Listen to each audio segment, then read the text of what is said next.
start with Craig Isherwood from the Citizens Electoral Council, who will ask questions and also tell us shortly what he's doing there in Australia.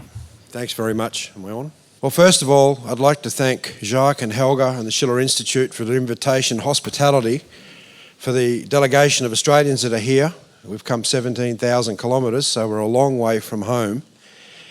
But nonetheless, I bring the greetings from our organisation in Australia, the Citizens Electoral Council, and I bring the greetings from thousands of supporters down there that are avidly watching this very, very important and wonderful conference.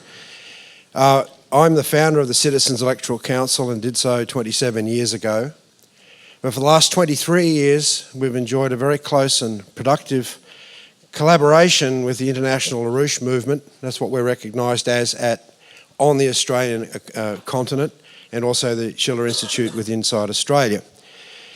We're in a situation, Mr. LaRouche just made it very clear, World War III is a pressing issue, and also we have an urgent need to bring the BRICS into the world, and that's what we do in Australia. We're a mass organisation, a mass organising organisation. We're a national political party, and as such, we have hundreds of activists right around the country that are constantly organising on the ideas of the Schiller Institute.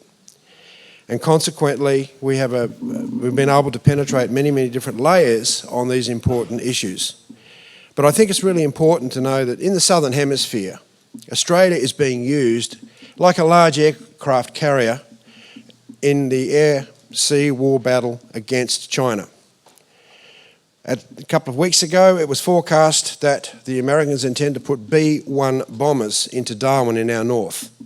These are nuclear-capable aircraft that intend to be used to thwart any so-called threat from China. We have a marine rotation in Darwin of 5,000-odd Marines in order as a forward staging post against any action in China. And the insanity of what this means is, recently you might have seen, an aircraft, a US aircraft, penetrate within the 12-kilometre exclusion zone of the Spratly Islands on the basis of testing to see whether these waterways remain navigable for the general purpose of trade and so forth. What is very dangerous is that these sorts of provocations are the sorts of provocations that can lead to World War III in our particular region. So we've been, as we say in Australia, screaming from the rooftops that this has to stop. And we do that by our mass organising. The solution to this is that we must globally adopt, and particularly within Australia, the whole policy of the BRICS. And we began mobilising in our country. We published this particular New Citizen, 150,000 copies.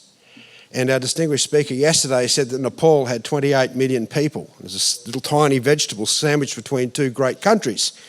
Australia's a huge country of 23 million people. We're empty. Right, so the point is that we have to go with the BRICS to develop ourselves. And we published this paper, The System is Collapsing. Australia, UK must join BRICS in new economic order. Why the UK, you might say? Well, Australia is part of and inside the British Empire. And 200 years ago, we were founded as convicts. Actually, large numbers of Irish political prisoners, Scottish political prisoners came into Australia, right, were evicted from the UK. Well, 200 years later, there's a sweet irony in that we have a certain movement within inside our country that intends to make sure that there's something happening within inside the UK. As part of our BRICS mobilisation, I would encourage everyone to go onto our website, and you'll see that we've just hosted an international conference called the World Land Bridge, Peace on Earth, Goodwill to All Men. Now, Helga was able to, via video, keynote our conference, and that intervention for us has created a historic shift. We were able to bring Professor Georgi Tolorea into Australia, who is the Executive Director of the BRICS Research Committee, which is the organisation that is organising for the UFA Summit.